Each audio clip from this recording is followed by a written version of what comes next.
अस्सलाम वालेकुम एवरीवन, कैसे हैं आप सब। गाइस, आज का जो वीडियो है वो है सेल्फ लव के बारे में कि ये क्यों इम्पोर्टेंट है और क्यों आपके एसपी या बाकी के रिश्तों में इसकी ज़रूरत बहुत ज़्यादा है। और ये मुझे वीडियो बनाने की ज़रूरत इसलिए पेश आई कि मैंने अपने इर्द गिर्द में, अपने क्लाइंट्स में, अपने रिलेटिव्स में, फ्रेंड्स में कुछ सेल्फ लव की कमी देखी है, जिसकी वजह से मैं देख रही हूँ कि सब लोग ज़िंदगी में दुखी और परेशान हैं। वो रिश्तों में सिंसियर होने के बावजूद दुखी हैं। तो जान लेते हैं कि सबसे पहले सेल्फ लव क्या है। गाइस, सेल्फ लव है अपने आप से प्यार करना। और अपने आप से प्यार करना क्या हो सकता है, ये अब अगर आप में से किसी को पता है तो कमेंट में ज़रूर बताइएगा। आप कैसे डिफाइन करोगे कि मतलब अपने आप से प्यार क्या होता है।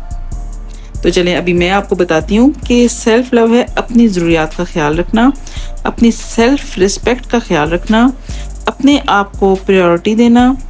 इसमें सेल्फ केयर भी आ जाती है और अपना आराम सुकून को किसी की खातिर ख़राब ना करना, ठीक है। ज़हनी सुकून को किसी के पीछे बर्बाद होने से बचाना, खुद को तरजीह देना हर मौका पर, हर जगह पर। सबसे पहले अपना कप फुल रखना और फिर किसी और के बारे में सोचना। तो अब मैं आपको बताती हूँ कि ऐसा क्या होता है जब आप सेल्फ लव नहीं कर रहे होते, उस वक्त क्या हो रहा होता है। तो जैसा कि नेवल के मुताबिक ये दुनिया एक आईना है हमारी थॉट्स का, हमारे माइंड का, हमारे बिलीव्स का। जब आप अपने आप को पीछे करके दूसरों को खुश करने के चक्रों में लगे हुए होते हो, पीपल प्लीजर बन जाते हो, जो कि एक वक्त में मैं भी थी। अपनी सेल्फ रिस्पेक्ट का ख्याल नहीं रख रहे होते, दूसरों के गलत रवैयों को इग्नोर करके, तो उनकी खुशी की खातिर आप बाउंड्रीज नहीं क्रिएट करते, अपने आराम और सुकून पर दूसरों की खुशी को तरजीह दे रहे होते हैं। मतलब आसान सा है गाइस कि जब आप खुद को प्रायोरिटी नहीं दे रहे होते तो दुनिया भी आपको प्रायोरिटी नहीं दे रही होती। आप जिसको प्रायोरिटी दे रहे होते हो, मतलब आपकी जो 3D है वो भी फिर वही रिफ्लेक्ट कर रही होती है। मैं ये नहीं कहती गाइस कि आप दूसरों को दुखी करें या इग्नोर कर दें, लेकिन गाइस जब आप अपने आप से बढ़कर दूसरों की खुशी का ख्याल करते हो तो अगला भी आपकी खुशी का ख्याल नहीं करेगा। यही लॉ है, ये आईना है। अपने माइंड में आप खुद को वैल्यू की बजाय जब दूसरों की वैल्यू और उनको खुश करने के चक्रों में होते हो, तो उस वक्त आप ये ख्याल कर रहे होते हो कि आप इनके लिए काफ़ी नहीं हो और ज़्यादा करने की ज़रूरत है। तो यही हाल है कि जब आप किसी भी रिलेशन को ले लें, एसपी को ले लें, अपने पार्टनर को ले लें, जब आप अपने मतलब सिबलिंग्स को ले लें और अपने रिश्तों को ले लें, फ्रेंड्स को ले लें, तो जब आप हर वक्त अवेलेबल रहोगे तो ये ह्यूमन साइकोलॉजी भी है कि इंसान उस बंदे को हल्के में ले लेता है। यानी आप जब अपना खलूस लुटाकर, अपना वक्त लुटाकर खाली बैठ जाते हैं और फिर परेशान होते हैं। मेरे साथ भी ऐसा हुआ है गाइस बहुत सारे रिश्तों में कि जब मैंने इनके लिए अपने सुकून को ख़राब किया, अपनी खुशी को प्रायोरिटी नहीं दी, अपना सारा खलूस, सारा वक्त लुटाया, तो क्योंकि मैं सारी एनर्जी दूसरों पे लगा रही थी तो मैं अंदर से बिल्कुल खाली थी। और ख़ुद से मैं अंदर से क्योंकि खाली हो गई तो मेरे लिए वही खालीपन रिफ्लेक्ट बैक होता रहा। मतलब मैंने अपने आप को वो तवज्जो और केयर नहीं दी और सेक्रीफाइसेस में लगी रही, दूसरों की परवाह करती रही, दूसरों की खुशी की परवाह करती रही और अपने आप को बिल्कुल केयर नहीं दी। तो उसका ये रिज़ल्ट निकला कि 3D ने मुझे वही कुछ रिफ्लेक्ट बैक किया, और बजाय इसके कि ये उलट होता कि मतलब मेरी इन चीज़ों की कदर की जाती, मुझे कुछ भी ना समझा गया। तो गाइज, इसमें भी मैं दूसरों को ब्लेम नहीं कर रही हूँ क्योंकि यही लॉ है, लेकिन मुझे समझ इसकी अब आई है कि मतलब जब आप खुद को खाली कर लेते हो, अपनी एनर्जी दूसरों पे लगा लेते हो, तो आप खुद को कुछ नहीं दे पाते हो, जिसकी वजह से आपको वही खालीपन रिफ्लेक्ट बैक होता है। और क्योंकि मुझे भी वो मकाम नहीं मिला जो कि मिलना चाहिए था अपने खून के रिश्तों में और दूसरे रिश्तों में, तो मैं अपने लाइफ एक्सपीरियंसेस आपके साथ शेयर कर रही हूँ कि मेरी अपनी ज़िंदगी में भी और दूसरे लोगों के साथ भी मैंने ऐसे होता हुआ देखा है। तो गाइस, सबसे पहले आपको ये करना है कि सेल्फ लव को बढ़ाना है, सबको माफ़ कर दें।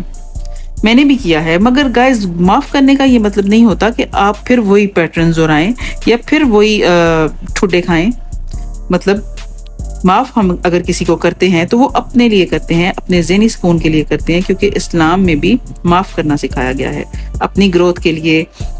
और सारी ज़िंदगी हम एक चीज़ को लेके बैठे ना रहें, वरना हम दोबारा इस तरह के पैटर्न्स जो वो अट्रैक्ट कर लेते हैं। तो सबसे पहले माफ़ करें, बाउंड्रीज क्रिएट करें ताकि दोबारा कोई इस तरह की बाउंड्री को क्रॉस ना करे। सेल्फ लव को बढ़ाएं, खुद को तवज्जो दें, अपने आराम सुकून को तवज्जो दें, वो करें जो कि आपको अच्छा लगता है, खुद को खुश रखें, तख्लीकी कामों में वक्त लगाएं। ज़िंदगी बहुत प्यारी चीज़ है गाइस, ये किसी एक पर्सन के पीछे ना ठीक होती है और ना ख़राब होती है। अगर किसी की वजह से इस पर असर पड़ सकता है तो वो आप खुद हैं। तो सेल्फ लव और सेल्फ रिस्पेक्ट बहुत ही ज़रूरी है। जब आप इन सब चीज़ों का ख्याल रखना शुरू कर देंगे तो खुद के लिए खुद को प्रायोरिटी देंगे तो दुनिया आपका ख्याल रखेगी, और फिर चाहे आपका एसपी हो या कोई और हो, सब वापस आ जाएंगे, सब बदल जाएंगे और ये 3D भी बदलेगी।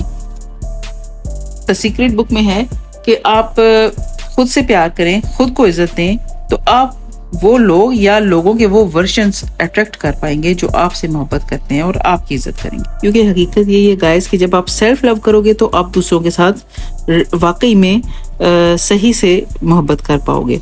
और दूसरी बात कि जब आप सेल्फ लव की आपके अंदर कमी होती है तो आप अपने लिए बुरा महसूस कर रहे होते हैं। तो इस किस्म की सिचुएशन और लोग अट्रैक्ट करते हैं जो आपको मजीद बुरा फील करवाते हैं। तो अपने आप पर फोकस रखें, अपनी खूबियों पर फोकस रखें, जो आपको पसंद है वो करें। तो लॉ ऑफ अजम्पशन और लॉ ऑफ अट्रैक्शन मतलब एक ही चीज़ है दोनों, ये आपके लिए मजीद इस तरह की चीज़ें लेके आएगा। तो खुश रहें, सेल्फ लव को बढ़ाएं। वीडियो ख़त्म करती हूँ गाइस। अगर आपको पसंद आए तो लाइक शेयर और सब्सक्राइब ज़रूर कीजिएगा। और मेरा नाम सहर है। मैंने law of assumption, law of attraction पर डीपली स्टडी किया, इसको अपने एक्सपीरियंसेस में और ऑब्जर्वेशन में लाई और अपनी लाइफ पे इम्प्लीमेंट किया और इस नतीजे पे पहुँची हूँ कि ये वाकई में काम करता है गाइस। और अब इसको इंटेंशनली मैं अपनी लाइफ पे अप्लाई करके एक फ़न की जर्नी मैंने स्टार्ट की है। तो इस जर्नी में मैं आपको भी शामिल करना चाहती हूँ। तो नेक्स्ट वीडियो तक इजाज़त दें। Take care.